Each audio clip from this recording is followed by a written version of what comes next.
Attentat d'Istanbul, 22 personnes arrêtées, les autorités turques désignent les Kurdes du PKK. La personne qui a déposé la bombe a été arrêtée. D'après nos conclusions, l'organisation terroriste PKK est responsable de l'attentat, a affirmé Süleyman Soylu dans une déclaration nocturne, relayée par l'agence officielle Anadolu et les télévisions locales. Le ministre a aussi accusé les forces kurdes qui contrôlent la majeure partie du nord-est de la Syrie, qu'Ankara considère comme terroristes, d'être derrière l'attentat. Nous estimons que l'ordre de l'attentat a été donné de Kobané, a-t-il ajouté.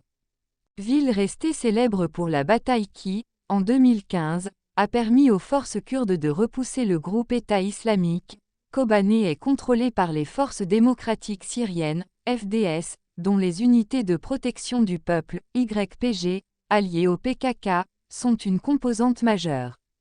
L'attentat, qui n'a pas été revendiqué, a fait 6 morts et 81 blessés dont la moitié ont dû être hospitalisés. Parmi les victimes, toutes des citoyens turcs, figure une fille de 9 ans et une autre de 15 ans.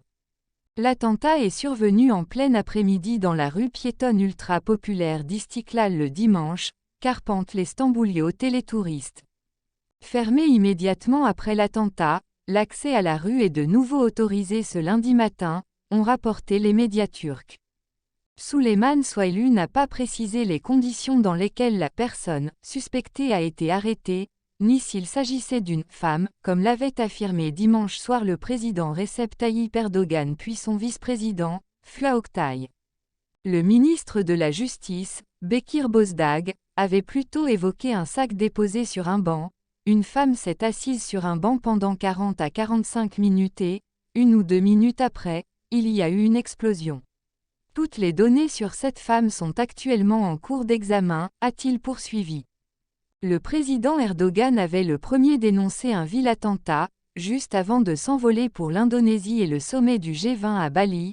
Les premières observations laissent subodorer un attentat terroriste, avait affirmé le chef de l'État, ajoutant qu'une femme y serait impliquée.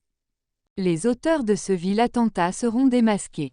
Que notre population soit sûre qu'ils seront punis, a promis Recep Tayyip Erdogan qui avait déjà été confronté à une campagne de terreur à travers le pays en 2015 à 2016. L'explosion, de forte puissance et accompagnée de hautes flammes, a été entendue de loin et a déclenché un mouvement de panique parmi les nombreux badauds. Les gens couraient en panique. Le bruit était énorme. Il y a eu une fumée noire. Le son était si fort, presque assourdissant, a raconté à l'AFP un témoin, Djemal Denizci, 57 ans, qui a vu plusieurs personnes gisant à terre.